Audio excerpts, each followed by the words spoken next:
Assalamu alaikum wa rahmatullahi wa barakatuh. The greatest example that we have ever seen in our life, the greatest one we want to follow, the role model, the one we love more than ourselves. He is the topic of our conversation today, the Ramadan of the Prophet Muhammad sallallahu alaihi wasallam. When the Prophet Muhammad sallallahu alaihi wasallam's Ramadan is mentioned, there are some activities, some qualities mentioned about the Prophet sallallahu alaihi wasallam. Some things that would occupy his mind and some things that he would occupy his month with. And some things are just unsaid. They're not even described.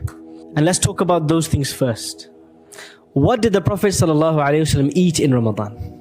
What food did he consume? Because for you and me, as the month draws near, that is the first thing on our mind. Because for many of us, Ramadan is the month of feasting, not the month of fasting. It's not the month of i'tikaf, it's the month of itikaf. I thought about that one all by myself. Trademark, inshallah. And so for many of us, in many cultures, Ramadan, when Ramadan comes, there are special food dishes that are reserved for Ramadan. Special fried objects, special fritters, special sweet dishes only for Ramadan. Ramadan has become a feasting festival. A month in which we meet lots of people, we eat, we fill our bellies, we get too exhausted for Taraweeh. The Prophet ﷺ, his norm when it came to eating was that nothing would be cooked in his house for months on end. 3 months, 4 months, 5 months might go by and the fire, the stove in the house of the Prophet ﷺ would never be lit. He would wake up on some days and ask his wife Aisha, is there any food at home? She would say no. He'd say, I'm fasting today. This is outside of Ramadan. What did he live on? Anybody know? What was the main staple diet of the Prophet ﷺ? Al-Aswadan, dates and water. Right? So this is the first thing. Ramadan of the Prophet ﷺ, food and feasting was not a part of it. But it is a part of our Ramadan. So there's a challenge I give all of you, especially the fathers and especially the heads of the household. It's called the 1 meal challenge. Every day in Ramadan for iftar, try not to have more than 1 meal prepared. One dish, 1 rice dish, 1 curry, 1 whatever dish, pasta, whatever, 1 dish. Because what happens when you have 16 dishes on the table? Who spends the vast majority of the time cooking in the kitchen rather than worshipping Allah? And all the focus, the emphasis becomes the food. When we learn about the Prophet's Ramadan, food's not even mentioned there. What did he eat? Where did he eat? Because it was not even a point of concern for him. But for us, it's the first point of concern. That's the first thing. Stop doing itikaf and do i'tikaf. Yes? And stop feasting and start fasting. The second is the relationship of the Prophet ﷺ with the Quran. The hadith of Ibn Abbas in Sahih al-Bukhari, he says, كان رسول الله صلى الله عليه وسلم أجود الناس.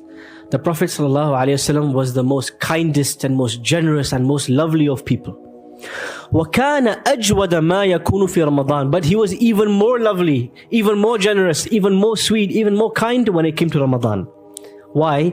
حِينَ يَلْقَاهُ جِبْرِيلٌ. Because Jibreel alayhi salam would come to meet him. And he would meet Jibreel alayhi salam on a daily basis.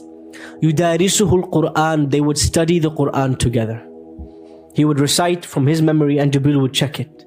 Or يُعَارِضُهُ الْقُرْآنِ in some narrations. He would present what he had memorized to Jibreel and Jibreel alayhi salam would check it and present back to him. So on a day-to-day basis in the Prophet's Ramadan sallallahu alayhi wasallam, the focus is on nurturing that relationship with the Quran. But there's something very interesting here. The effect of the Quran on the Prophet ﷺ is visible. People can see that this man has been spending every day with the Quran because he's different. We know the Prophet ﷺ was the greatest of people, but he was even greater in Ramadan. Why? Because of the impact the Quran would have on his heart. The Quran would enhance his generosity. The Quran would increase his kindness. The Quran would increase his sincerity. So you and me, every day we open the Quran to read our juz of Quran. We treat it like a chore. We treat it like a ritual. We want to get rid of the pages, get to the end of the pages. And if you ask a colleague at work, a non-Muslim colleague at work, do you see any difference in Abdurrahman this month? Do you see any difference in Muhammad, in Fatima, Maryam this month? Or are they the same as they are outside the month of Ramadan? You know what they'll say? Actually, yeah, there's a big difference this month. Muhammad is more irritated. Muhammad has a short temper. Fatima has Snapchat me 3 times today. And when I say, what's up? They say, well, I'm fasting. So fasting becomes the excuse for us to become worse in our character. Become more harsh, more short-tempered, more quick to answer back, more quick to slay and cut people. But the Prophet ﷺ, his closeness to the Quran in Ramadan, it had a visible impact. People could see the difference on him. And the way they described the difference in him, they said his generosity, his kindness in Ramadan was like the pleasant breeze. You know when a wind, of course in this country we don't have pleasant breeze, we only have rainstorms, mashallah. But for those who have experienced it, a gentle wind, when it passes, when on a hot day, and you feel, coolness. You feel the leaves ruffling. You hear the chirping of the birds. Everybody loves the breeze, the gentle wind on a hot day. When the Prophet ﷺ in Ramadan, his behavior would change. Ibn Abbas says it was like the pleasant wind that would pass by. Everyone would be touched by it. You know, if the wind passes by here, it will touch all of us, right? We'll all feel the wind on our skin, on our surfaces. When the Prophet ﷺ had a daily connection with the Quran and his Quran teacher Jibreel alayhi salam, it had a difference in every moment of his life, and it touched everyone around him. You and me, this Ramadan. A non-Muslim should be able to tell the difference in you and me this Ramadan. They should be able to tell, I don't know what's got into him or her, but this person has started to behave extremely patiently, extremely kindly, so punctual, so generous, so soft-spoken, so pleasant to be around, like the pleasant breeze. Someone who's a non-Muslim should be able to tell. That is the sunnah, that is the Ramadan our Prophet ﷺ lived. That people could not tell he was fasting because he was agitated and angry and irritated. They could tell that daily he is taking from the light of the Quran, and that light is spreading everywhere in his behavior. كَانَ أَجْوَدَ مِنَ الرِّيحِ الْمُرْسَلَةِ, as Ibn Abbas says, he was even more sweet and pleasant than the beautiful breeze. And the way you can check is that every day when you recite or reflect or memorize the Quran in Ramadan, whatever your goal is with the Quran, you have to ask yourself the question, has the Quran affected my behavior today? Or has it just gotten stuck in my throat? The Prophet ﷺ, when he was criticizing some people, he says, يَقْرَؤُونَ الْقُرْآنَ لَا يُجَاوِزُ تَرَاقِيَهُم. There will be reciters of the Quran, but the recitation will never go past their throat. Is the Quran for you and me just something nice to recite, to make some nice sounds with? Or is there a visible impact on your behavior? Ask your mom, ask your father, ask your friends, your housemate, your cousins. Can you see any difference in me? If not, this is not the Prophet's Ramadan. This is not the way the Prophet ﷺ lived the Quran. He lived the Quran. He didn't just recite it, he lived it. Even if that slows down your recitation, even if that slows down your progress in reading the Quran, if it impacts your life in a way that everybody can see, you are now living the Quran as the Prophet ﷺ lived the Quran. The third part. So I said number 1, fasting, not feasting. I'tikaf, not itikaf. MashaAllah, that's good. Good memories. Number 2, the Quran should have such a visible impact on you. Everybody should be able to tell, this guy is reading the Quran, man. Look at him. Look at how he talks to his neighbor. Look at how he serves his family. Look at how he talks to his kids. MashaAllah, look at this person. Look at the way they're in the masjid. People should be able to tell the Quran is changing you, is transforming you. Otherwise, our relationship with the Quran is superficial. It's surface level. And the Prophet ﷺ, the man we describe, the greatest man to walk this earth, he complained about people like that. وقال الرسول يا رب إن قوم اتخذوا هذا القرآن مهجورا. The Prophet will complain on the Day of Judgment, Oh Allah, my people abandoned the Quran. He will complain about you and me. We abandoned the Quran. Because abandoning the Quran is about not acting on the Quran, not letting it change you, impact your mind and your body, and just sufficing with just the recitation. I'm not saying that you are sinful by reciting, but I'm saying it's not enough. That is not the way the Prophet ﷺ engaged with the Quran. We have to act on it. It has to show in our actions, in our behavior.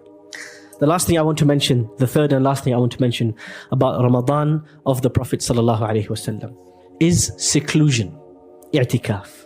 The Prophet ﷺ lived for 9 Ramadans. In 8 of these Ramadans, the last 10 nights, he would live and stay in the masjid. And in the last year of his life, it was for 20 nights. Those who are working, try to get the last 10 nights off and try to practice this part of Ramadan, living in the masjid for 10 nights. Secluding yourself. Those who can't practice it, make your last 10 nights and make this Ramadan not a social thing, a social phenomenon. When we think Ramadan, we think about all the places we're invited to, the people we're going to meet, the restaurants we're going to eat at, the nice food we're going to order in. For us, Ramadan is a festival, some kind of eating and socializing festival. For the Prophet ﷺ, Ramadan was about seclusion, about hiding away from people, about being on your own. Today, if you go to a restaurant, you go to the hospital, you look at people in a waiting line, no one can be on their own with their thoughts anymore. We need to look at our phones. We cannot sit by ourselves without any stimulation for 5 minutes. If you can't do i'tikaf in the masjid, do i'tikaf from your phone. Seclude yourself from social media. Deactivate the socials. Get away. Uninstall WhatsApp for 10 days. What's going to happen? Those who really need you are going to call and SMS you. Don't worry, you're not going to get away. But practice al-khalwa. Practice being by yourself. Because when you are on your own, this is when the most sincere dua comes from your heart. When you're on your own, this is where the most deep contemplation of the Quran happens. When you're on your own, you might weep from the fear and the consciousness of Allah. But when you're with other people, always with other people, it's a sign you're not comfortable being on your own. You're scared of your thoughts. You're agitated. Being on your own brings a calmness. Imagine 10 days and nights in the masjid, secluded from everybody else, just you and your Quran and your prayer mat. Practice that from day one, not just the last 10. Practice a bit of seclusion every day, 1 hour where you are in your corner, away from the eyes, away from the people. It's just you and Allah subhanahu wa ta'ala. And this is why the Prophet sallallahu alaihi wasallam, who can tell me how many times did he pray Taraweeh, the night prayer, in congregation? Yes, 2 times. According to some scholars, 3 times. For many of us, we can only imagine Taraweeh in the masjid. Try it once on your own. Because the Prophet's Ramadan, he would pray the night prayer on his own. Coming to the masjid was the exception, it was not the norm. Try it on your own, in the corner of your house, in the darkness, and you will hear your own sobs out of the fear of Allah and the connection with Allah. Because there's nobody else, you're not relying on an imam, on some recitation, it's just you and it's Allah subhanahu wa ta'ala. Try it once. So we said, fasting, not feasting. We said, the Quran should have a real life impact on your behavior, not just its recitation. And lastly, seclusion. Practice being alone in the night, in the day, not just socializing and jama'ah, which is all good as well, but practice some time just for you and Allah, nobody else. Quality time, one-to-one time. And with that, I come to the end of my talk.